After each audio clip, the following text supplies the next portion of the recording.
Okay guys, we are back again. DJ Live FPL, welcome back to another video. Thank you to everybody who has been tuning in. Take it. Gaming and could die, and as with anything, the ending matters more than the beginning. How you finish a certain thing is how you finish many other things. So venye tu tunaingia game week 37, nataka tu ni discuss a few minutes how I'm planning, how my team is shaping up, what I've decided na venye na feel overall kuhusu hii season, cause ni kama kanadai sina die next weekend isha. So quickly, this is a game week 37 preview video, and tutapitia tu hapa kwa press conference to if there is anything important that has come from the managers, so that in case you're making a change to your squad, ukuna make change iko informed, which is so honestly hakuna so many news from the press conference, only that someone like Pedro Neto is still not fit. Someone like Martinez for Manu, he wants to play and his injury is done, but the manager won't give him play time. Manager anataka kumanage cause anajua hii injury ilikuwa injury memtoa for a long time. So as much as he wants to play Arsenal on Sunday 6:30 PM Nairobi time, itakuwa tough. However, I can see how we'll be more solid with him, since defensively tuna struggle. And if anything, as much as we are targeting double game week players, note that one game week players can give you more points than these other guys. Double game week sometimes inakwanga overrated tu tuonge ukweli. So on that note, I think players from Arsenal, someone like Trossy facing Manu, bro, usiwai count out such situations. Anyway, back to my PL. Let's just look at my last week's performance. In last week nenye watu walikuwa nafikisha maso, enye ilikuwa na Captain Haaland walikuwa na 40 smart, which makes you think, bro, unaweza ingia game week ingine bila Haaland? You never know. All I know is that what goes up must come down. So kwa ulipatizo 20 points za Haaland, mimi kenye ningefanya, mimi ninge-step, or kama really uko naye kwa squad, I make sense umuuze sahi, so I'll still hold on to him and probably add another Man City player to my mid, someone like ADB, Foden, someone to help me cook. Personally, I had 60 points for this game week with a game week rank of 8M, so you can see I was tragically below par. Best returns coming from my goalkeeper Flecken, alipewa maximum bonus points. Brentford against Fulham. The other persons were Gabriel, who got a clean sheet, Havertz, who had an assist but took a yellow card, Son turned up, so did Isak, and Captain Palmer gave me 8x2 against West Ham. So even ndivyo niliperform, naona kwa bench tu ilikuwa so plain. I had Fernandes in my initial squad, but Cunha was automatically substituted. So this is not where we want to be. Overall rank has maintained at the same place. At game week 35 nilikuwa nimeimprove. I was ranking game week rank ya 1.2M. So nakani kishift naenda up and down man. So with those few remarks, tuongelee tu squad yangu venye nimejipanga. Tattoos on a body. Defense, I have Flecken, a Bournemouth away trip. In very tough because Bournemouth are very good whenever they are at home. So I rarely see a clean sheet here. If there are any points nashuku, maybe zile za game imesha 0-0, or maybe he gets many shots at him such that I can get some points from the saves, such that unaweza pata ka 2+2. Ujue kitu kama 4 inaweza make sense. So Flecken hasn't been the best asset for me, but he was supposed to be a secondary goalkeeper for my team. Hakukuwa mse nilikuwa napaswa kudependia game week in game week out. So I think that Pickford could be a very good potential pick for this, for a clean sheet, and hata anaweza plug assist. Kuna jua Pickford hizi ndizo masaa zake, aza kutupa long ball na striker na poach na finish.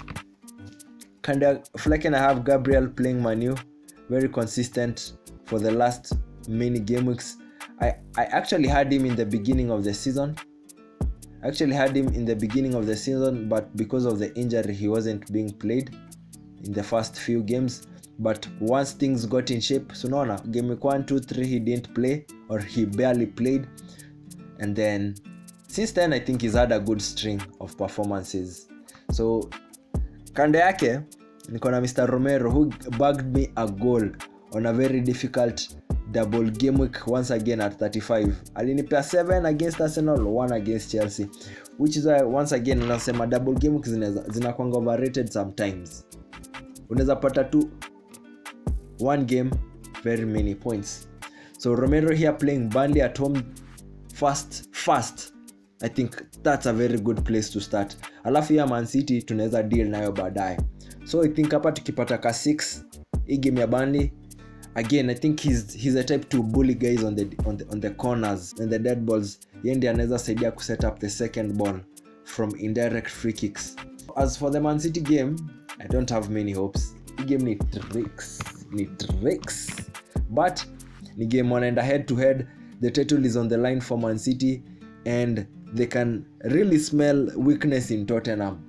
And to be honest, Tottenham wametuangusha in these last few games of the season.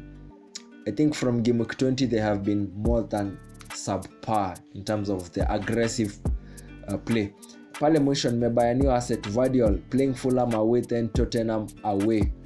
The advantage of these fixtures is that Fulham, Man City wanakuanga wameka wedding ring hapo.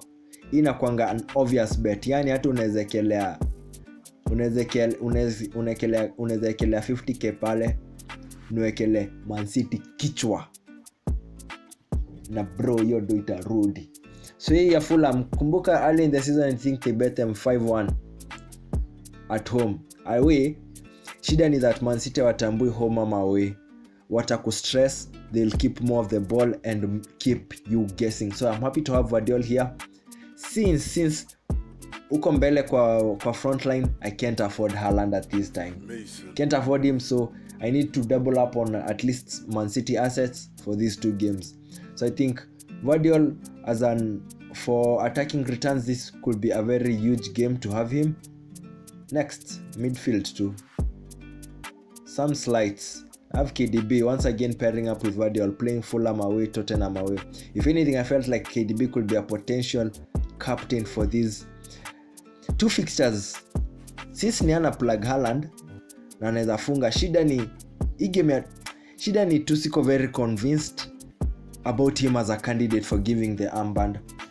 By this time, the armband goes to someone who's consistently given me points in my squad. Msiani nimepata points zake, si zile za kuambua ama za kuona kwa stats, nimezipata kwa squad yangu, preferably penalty takers. So Palmerson are in that bracket, so is Fernandes. I just have a better guy in front of post pale mwenye namwamini hizi two games, which we'll find out in just a minute. Once again I have Palmer,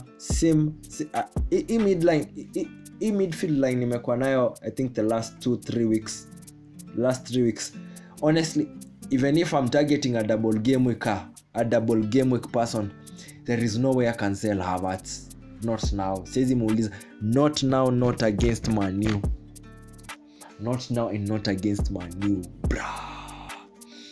Team liki kama Man U, ini game ya Gabriel. Game za kina Ben White. Hata Zinchenko anaweza chezeshwa hii game. Hawapasi kuogopa hiyo left back at this point. I know Zinchenko is not good defensively. I think wanaweza hata muamini game week akuje tu atengeneze game na Odegaard hapo midfield. So Son here is also playing Burnley home and Man City home. Burnley home is a very good fixture. Man City home is a better fixture because Son loves these tough fixtures. Hizi games alive Man City, Arsenal, plug him, he turns up. Yes, hizi teams wanyonge. Hata hii game ya Burnley kuna points mingi hapo that na predict.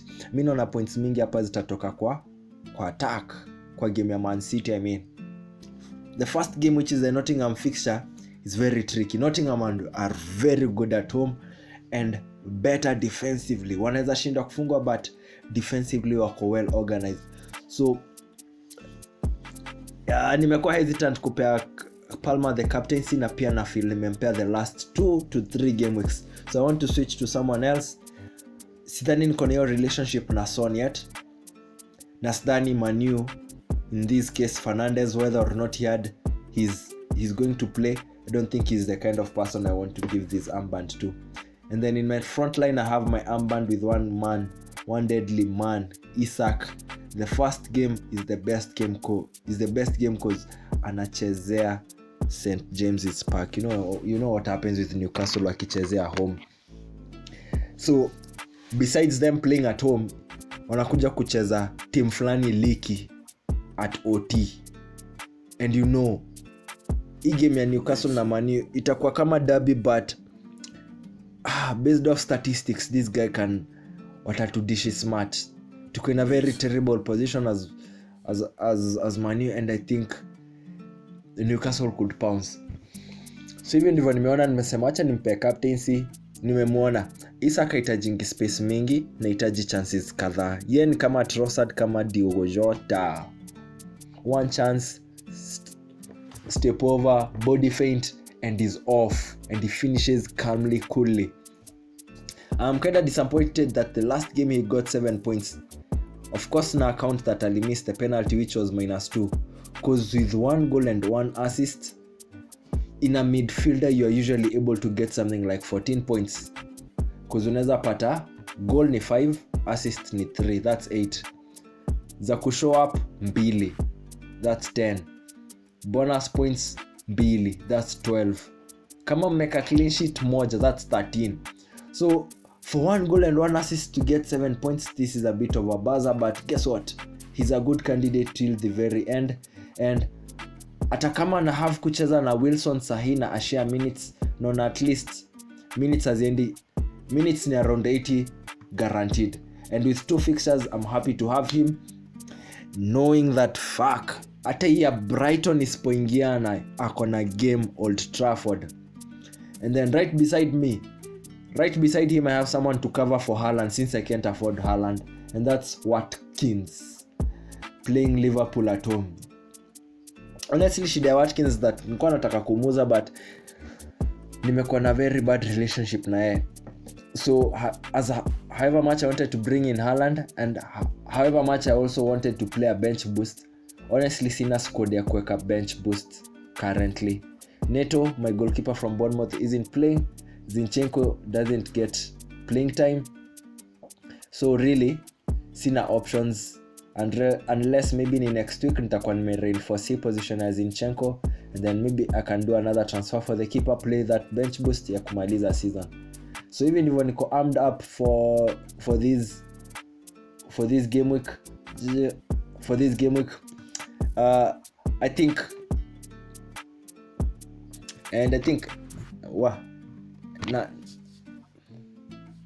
so even ndivyo nimejiami for hii game week. I think my squad is a bit solid. Nitajiaminia go ahead to try to make extra changes. I wanted to take a -4, but really sina mtu nita bench unless nisikie Fernandes acheze at all, ndio naweza change mse hapo kwa hiyo mid. I was considering someone like Gordon, but it will also be prudent to consider Madeke. Hapana. I think niko happy na Fernandes. Kasi Fernandes probably put Garnacho in that position, save that money and see what happens. So even if niko lined up, I think we'll meet next week, see where I went right or where I went wrong, and then you can just keep on fixing. DJ Live FPL, shughulikia squad, no overthink. Usually the easiest decision, the best decision is right next to you. Niyo decision tu unapuuza. Make that ka transfer kenye tu unaponda around overthinking. Do it, forget it. Because guess what? What's the worst case scenario? Worst case scenario inakwanga death, and you're not dying. Nothing is happening when you don't pick a good team. So take your risk. Hata naona ni time ya unaweza chukua -8 comfortably. Na uendelee. So that's it, DJ Live FPL na kwa nini kesho. BTL drop, Radika Ruka, I gave her Kichoika Ruka, she gave me inside the Uber, Liambaga was sitting at date, nikamruka. Put on my dip when I was a peruka. Kama tumnyambo, I be with my shooter. She is a soldier, she is a trooper. The way that she stay with my stick, ndani ya nyumba. Italy drop.